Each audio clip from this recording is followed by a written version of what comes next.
Shalom, shalom, family. This is your Aki Huda from YAH'S Assembly. We'll start a little late today, but we're going to continue. We're going to continue with the Psalm a day or two, Psalm or two a day today. Just to really get into and make sure that we're remembering the mercies of David, because in this time we got to get back to that ancient mind. We got to remember the ancient past paths, the things of old, and we just got to keep growing and get to another level in the Most High. So, Psalms 3. Master, or Lord, how are they increased that trouble me? Many are they that rise up against me. So, if you know what's going on, David basically has been proclaimed to be the next anointed king, and his enemies are many, especially the king at the time, Saul. And he's trying to destroy them. So the one thing that David always made a practice of is whenever he came into any type of trouble, he was not ashamed, scared, or too prideful, because he would always call out to the Most High, no matter what. He didn't just hold it in until he got to a point to where he was going to explode. He didn't get ruled by his emotions in these times of trouble. Verse 2. Many there be which say of my soul, there is no help for him in Elohim, Selah. So all the people are gnashing their teeth at him, talking, running, telling that, saying the Most High is not with him, and no one can be his help. So again, David is making sure the Most High knows his situation, his circumstances, and knowing that he's in trouble, that he needs help. But did his faith waver? Let's see. But thou, O Yahuwah, art a shield for me, my kabod, or my glory, and the lifter up of mine head. So no matter what was going on, he never stayed prideful. Even if he, at times, because we know these prideful thoughts always come into our mind. But David still he would retain his sound mind, and he wouldn't try to make flesh his arm. He wouldn't think that he can overcome the king Saul, the anointed king at the time, Saul, or his armies by his own strength, or by his own will, or by his own imaginations. David always went back to the Father. So he said, but thou, O Yahuwah, art a shield for me, because his faith was in the Most High, and your faith is your shield. It is your protection. It is your sword. It's the full armor of the Most High, right? I cried unto Yahuwah with my voice, and he heard me out of his holy hill, Selah. So again, David did not stay quiet on situations that came up against him. He made sure that his petitions were always forever before the Most High. From his holy hill, from his holy habitation, his secret places, his pavilion. I laid me down and slept.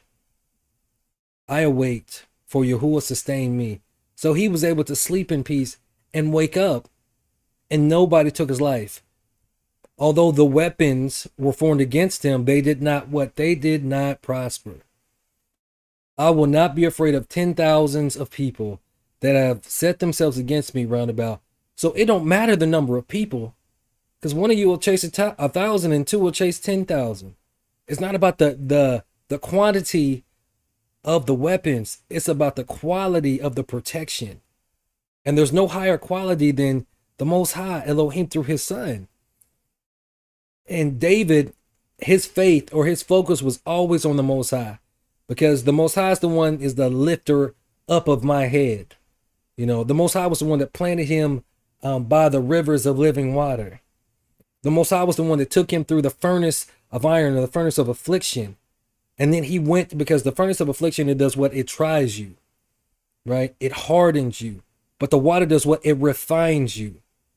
It gives you another form. It gives you strength. It helps you to fight against the perils and the wiles of the enemy, which a lot of times the enemy is in your own mind. It's yourself.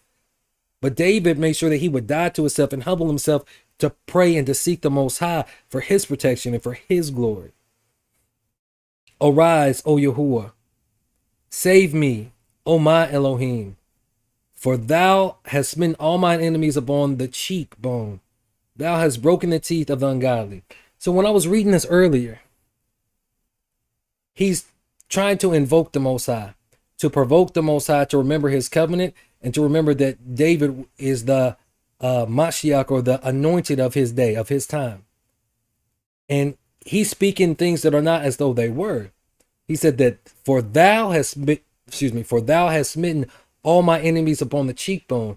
Thou hast broken the teeth of the ungodly. Because King Saul and his henchmen were still pursuing him. But David knew these precepts and knew the heart or the mind of the Most High, and knew that the power that's within his words and within his thoughts. So he knew that death and life is in the power of the tongue, and they that love it shall eat the fruit thereof. But he didn't rest on his laurels, so he know to use his pay action. Your pay is the words that come out of your mouth, because by your words you will be what? Justified or condemned. So he was speaking life into a situation, and he was provoking the Most High to do what? To remember his word, because his word cannot return unto him void. And then I was thinking about in the New Testament when the Most High was telling the people when dealing with their enemies to turn the other cheek, and trying to find like biblical references to it. The reason why he was telling them to do that and to act in a loving way, in a loving manner, because it's the Most High who's going to smite your enemies on the cheekbone, who's going to humble people. So he was trying to get people to remember to always remain humble, even when all the children of Israel started gnashing their teeth at Moses or Moshe, and coming up against him, coring them, saying, oh, does the Most High not only talk to you and this and that? Moses didn't lash back at him, be up in his flesh and pride and try to fight and kill and slay everybody, even though the Most High would have his back, most definitely. No, he put his face on the ground and humbled himself to them. So he turned the other cheek, and the Most High is the one that smited his enemies, right? That's what he was trying to get us to remember, because vengeance is mine, saith Yahuwah. Salvation belongeth unto Yahuwah. Thy blessing is upon thy people, Selah. And all Israel is not Israel. So those of us that go through the furnace of affliction, that go through the fire, that go through the furnace of iron, and that are brave enough after that to go through the water, to be refined and to attain the new form, those are the ones that are his people, because you got to face yourself. It's not just purging the people out of your life, and then you still have the same mind that you had before you went through a baptism or an immersion, or you come into the truth, but then you don't change your mind, and then you don't face yourself so you can really kill the old man. So you can kill that double mind, so you can kill Babylon, the confusion by mixing that we're living in today. And we got to remember these things, and we got to thirst and seek for what? For righteousness. So let's go to chapter 4. Okay, Psalms chapter 4. Hear me when I call, O Elohim of my righteousness. Thou hast enlarged me when I was in distress. Have mercy upon me and hear my prayer. So it's not so much that he's even asking, he is declaring, he is making a declarative statement, because he knows that his ways are all before the Most High, and the Most High knows his mind or his heart. So because he has been dealing righteously against those that are coming against him, he's calling out to the Most High, and he's letting the Most High know that it's not about his own strength or his own righteousness, because Yahuwah is the Elohim of our righteousness, and it's him that has enlarged or protected us in our days of trouble, in our distresses. And the other weightier matter, because there's 3 weightier matters in the Torah, in the law, right? It's judgment, it's faith, and then the third one is mercy. So he was calling upon the Most High's mercy, because through his mercy, David became what? The anointed, and he became the king, and he was saved. He attained salvation in his day. O you sons of men, how long will you turn my glory into shame? How long will you love vanity and seek after leasing, Selah? So then he's talking about all these vain men that are coming up against him. And again, they're gnashing their teeth on all the things that he's done, saying he's false, saying that he's crazy, saying that, his life is going to be for nothing, you know. And then it says, and seek after leasing. So, when you think leasing, you think about leasing a home or a car and this and that. But no, this word here, that seek after lies, lying.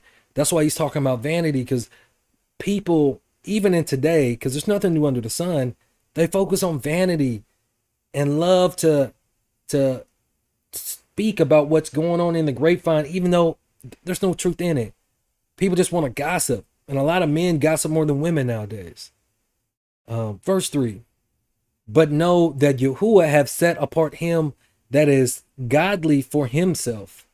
Yahuwah will hear when I call unto him. So then he's letting them know, all you that's gnashing your teeth at me, just know that the Most High, he sets apart his holy people, and he hears the prayers of his saints. Because the prayer of the righteous availeth much. And the Most High, he always looked to those that love him and keep his commandments. That's what David's trying to get you to remember. Because he visits the iniquity of the fathers to the third and fourth generations of those that hate him. And he has shows mercy to thousands of those that love him and keep his commandments. Because if you turn away your ear from hearing the law or the instructions of the Most High, even your prayers are an abomination. So with David making this declarative statement, he's letting all those evildoers, people that are immersed in vanity and speaking lies on him, no, I don't turn away my ear from hearing the instructions of the Most High. And the Most High, he will hear my prayers. He hears my prayers. So woe unto you that come against the anointed, the Mashiach of the Most High. Stand in awe and sin not. So, look at this marvelous thing, but don't fall into sin. Then he says something that's really, really interesting. Commune with your own heart upon your bed and be still, Selah. So then he's telling you to commune in your own bed. So he's telling you to meditate in your own heart, which is your heart is your mind. Because you're supposed to stand in awe, but then commune. Whenever you're communing, you're coming together. It's a fellowship, and be still, because you're supposed to be still and what? Watch and see the salvation of the Most High, because he knows that the Most High hears his prayers.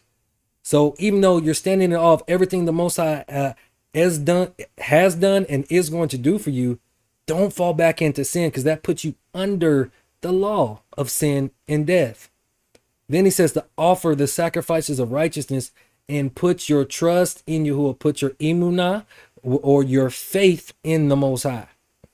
The sacrifices of righteousness are not just, bulls and oxen, because those sacrifices was not required.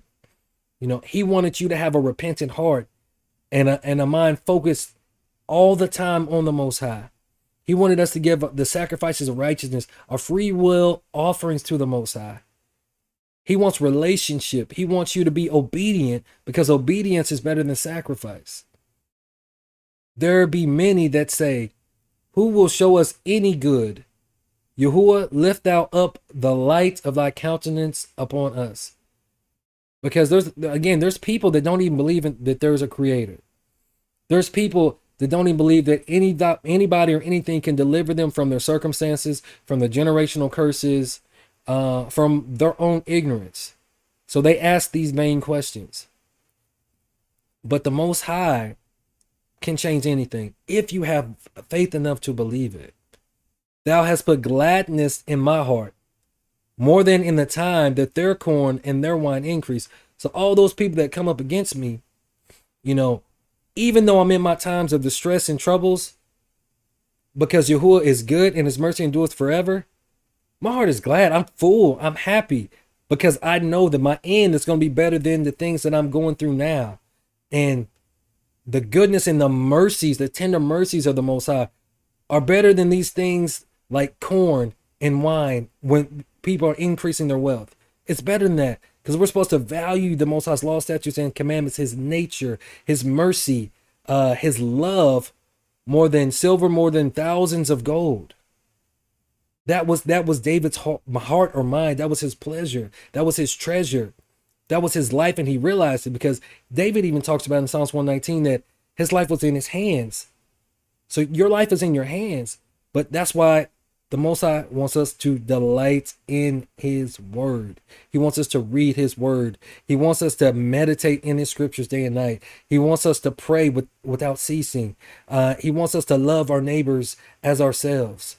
He wants to give us the desires of our hearts, but we have to do our part, especially in times of need and distress.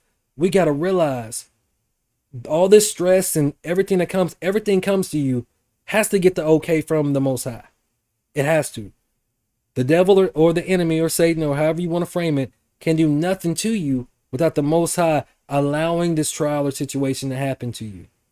And sometimes it's because of our own ignorance, our own stubbornness.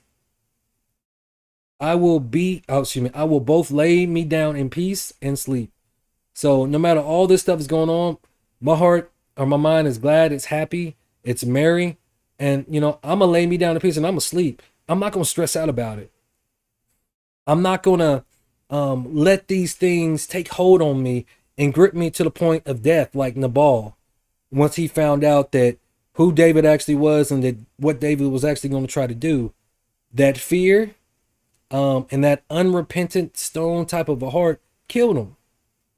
It killed him. So don't let these things control everything that you do. As soon as you wake up, that your mind should not be going to all of these problems. You should be looking and searching out the goodness of the Most High, making a joyful noise unto Yahuwah. Being glad, because a merry heart is what? Or a merry mind is what? It's life to the bones. But if you're waking up and you're in stress and you're in negativity and you don't change that, and that's where your focus, your worship, your faith is at, then the Most High's he can't deliver you.